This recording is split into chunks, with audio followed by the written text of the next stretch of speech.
Vidyasagar sub register ಏನು ನಿನ್ನ ಲಂಚದಲ್ಲಿ ಎಲ್ಲಿ ಹೋದ್ರು ಲಂಚ ಲಂಚ ಲಂಚ ಕೇಳುವ ಸಾಗರ. ಬೆಳಗಾವಿ ಜಿಲ್ಲೆಯ ಚಿಕ್ಕೋಡಿಯ ಉಪ ನೋಂದಣಾಧಿಕಾರಿಗಳ ಕಚೇರಿ ಲಂಚಾತಾರದಿಂದ ತುಂಬಿ ತುಳುಕ್ತಿದೆ.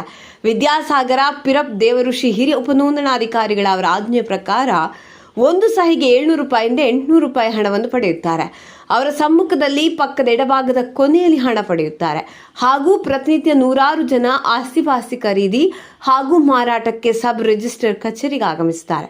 ಅವರಿಂದ ನೇರವಾಗಿ ಹಣ ಪಡೆಯುವುದಲ್ಲದೆ ರಿಯಲ್ ಎಸ್ಟೇಟ್ ಉದ್ಯಮಿಗಳಿಂದ ಹಾಗೂ ಫ್ಲಾಟ್, ಮನೆ, ಹೊಲ, ಗದ್ದೆ ಮಾರಾಟ ಮಾಡುವ ಏಜೆಂಟ್ ಮೂಲಕ ಲಕ್ಷ ಲಕ್ಷ ಹಣವನ್ನು ಬಾಂಡ್ ರೈಟರ್ಗಳಿಂದ ಗಳಿಸ್ತಾರೆ. ಆನ್ಲೈನ್ ವ್ಯವಹಾರಗಳು ಹೆಸರಿಗೆ ಮಾತ್ರ, ಸಂಪೂರ್ಣವಾಗಿ ಇಲ್ಲಿ ಬ್ಲ್ಯಾಕ್ ಮನಿ, ವೈಟ್ ಮನಿ ಮಾಡುವ ಉದ್ದೇಶ ಅನ್ನಿಸ್ತಿದೆ.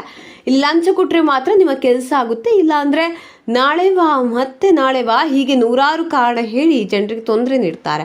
ಒಂದು ಟೇಬಲ್ಗೆ ಸುಮಾರು ಒಂದು ಸಹಿ ಸಿಕ್ಕಾಕಲು 100 ರಿಂದ 1000 ರೂಪಾಯಿ ಹಣವನ್ನು ಸಂಬಂಧಪಟ್ಟ ಹುದ್ದೆಗೆ ಅಧಿಕಾರಿಗಳು ಪಡೆಯುತ್ತಾರೆ.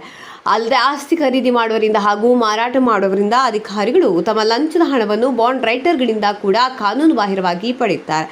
ಆದರೆ ನಿತ್ಯ ಅಲ್ಲೇ ಕೊಡಿಸಿರ್ತಾರೆ. ಆಯಾ ಮೂಲಗಳಿಂದ ಹಣವನ್ನು ಹಂಚಿಕೆ ಮಾಡಿಕೊಳ್ತಾರೆ. ಈಗಾಗಲೇ ಚಿಕ್ಕೋಡಿಯ ಉಪ ನೋಂದಣಿ ಅಧಿಕಾರಿಗಳ ಕಚೇರಿ ಮೇಲೆ 2-3 ಬಾರಿ ಲೋಕಾಯುಕ್ತ ಅಧಿಕಾರಿಗಳು ದಾಳಿ ನಡೆಸಿದ್ದಾರೆ. ಆದರೂ ಕೂಡ ಏನು ಪ್ರಯೋಜನ ಆಗಿಲ್ಲ. ಇವರಿಗೆ ಯಾರ ಭಯ ಕೂಡ ಇಲ್ಲ, ಬಡ ಜನರ ಮೇಲೆ ಕರುಣೆ ಇಲ್ಲ. ಒಟ್ಟು ಹಣ ಬೇಕು, ಇಲ್ಲದಿದ್ದರೆ ನಿಮ್ಮ ಕೆಲಸ ಆಗಲ್ಲ. ಇವರೆಲ್ಲರಿಗೂ ನಾನು ಇಲ್ಲಿಯವನೇ, ಸ್ಥಳೀಯವನು ಎಂದು ಬೇರೆ ಬೇರೆ ಸಂಘ ಸಂಸ್ಥೆಗಳ ಪದಾಧಿಕಾರಿಗಳ ಹೆಸರು ಹೇಳಿ ಜನರನ್ನು ದಬಾಳಿಸ್ತಾರೆ. ಇದನ್ನು ಯಾವಾಗ ನಿಲ್ಲಿಸ್ತಾರೆ ಎಂದು ನೋಡಬೇಕಾಗಿದೆ. ಭ್ರಷ್ಟಾಚಾರ ಯಾವಾಗ ನಿಲ್ಲಿಸ್ತಾರೆ ಅಂತ ದಾರಿ ಕಾಯುವುದೇ ಜನರ ಕೆಲಸ ಅನಿಸುತ್ತೆ.